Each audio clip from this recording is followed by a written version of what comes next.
Ahlussunnah dengan Wahabi. Karena selama ini saya orang yang sangat ditolak sama Wahabi.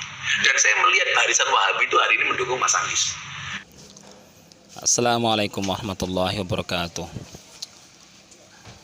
Ketika politik dikait-kaitkan dengan sebuah aliran, ini adalah bagaimana politik itu bisa bermain mengacau-ngacaukan pikiran. Di sini saya akan membahas Gus Miftah. Ada sebuah wawancara bagaimana Gus Miftah itu mengkaitkan siapa yang didukung dengan latar belakang dengan siapa yang di belakangnya. Maksudnya begini teman-teman. Sekarang ini Gus Miftah mendukung salah satu pasangan presiden yang berinisial P dengan alasan begini. Kemudian ditanyakan, bahkankah Gus Miftah dulu pernah dekat dengan calon pasangan yang berinisial A? Ya, dijawabnya ya, karena ya kedekatan itu berkaitan dengan unsur-unsur politik. Nah, di masa-masa politik seperti ini rupanya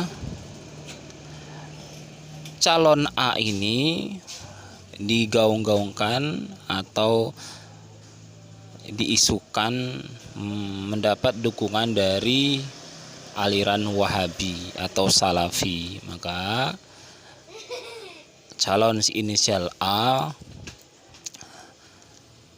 dihindari atau tidak didukung oleh beliau. Berikut ini pernyataan Gus Miftah secara terang-terangan apa penyebab Gus Miftah tidak mendukung calon inisial A. Mari kita simak tayangan berikut ini. Kalau mereka sudah bisa tersenyum, saya pengen mati dalam keadaan tersenyum, Gus. Itu sebenarnya entry point yang kenapa saya harus membela beliau. Iya. Coba. Segitunya loh gitu. Loh, tapi kan Gus Miftah sempat sangat dekat dengan Mas Anies.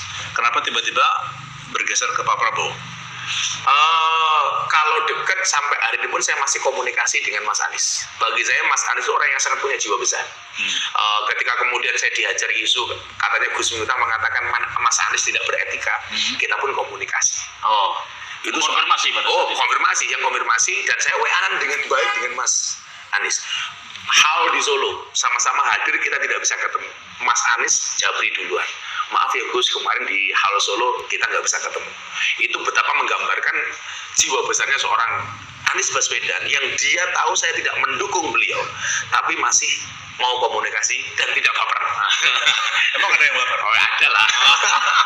Dan tidak baper. Kalau sama sekali tidak baper. Lah kemudian kenapa saya memutuskan kemudian tidak mendukung Mas Anies? Yang pertama, komunikasi saya dengan Mas Prabowo jauh lebih lama.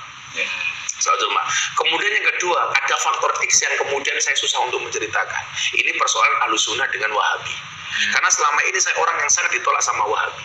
Dan saya melihat barisan Wahabi itu hari ini mendukung Mas Anies. Gitu. Kalau personalnya, saya nggak akan pernah lupa dengan Mas Anies. Gitu. Tapi bahwa ada faktor X di sini yang saya katakan Wahabi mendukung Mas Anies, yang selama ini saya sangat dimusuhi sama Wahabi, itu yang menjadikan saya berat untuk bergabung dengan Mas Anies.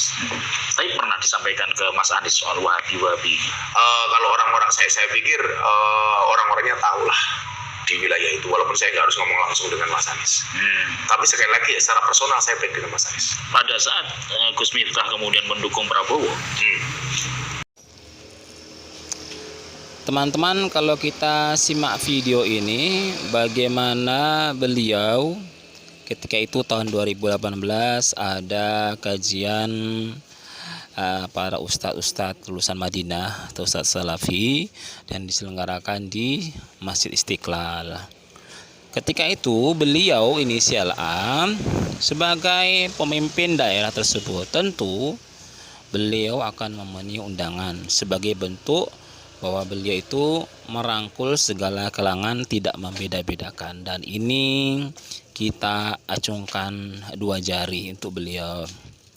Tapi rupanya hal ini menjadi track record atau catatan digital ya, yang menyebabkan Gus Miftah ini memberikan pandangan-pandangan stigma yang tidak baik, karena beliau sendiri yang mengatakan bahwa orang-orang Wahabi itu sangat menolak Gus Miftah.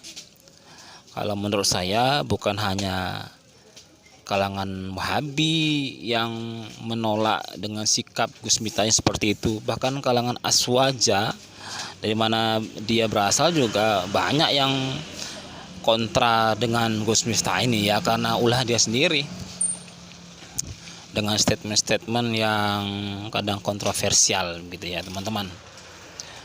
Tapi kita paham lah, ini adalah dunia politik, tidak ada yang tetap, selalu dinamis, bergonta-ganti, kadang dukung A, kadang dukung B, kadang dukung C.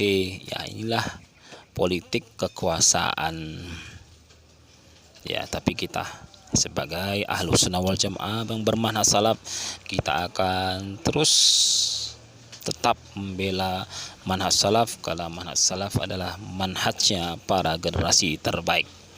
Semoga video ini bermanfaat. Assalamualaikum warahmatullahi wabarakatuh.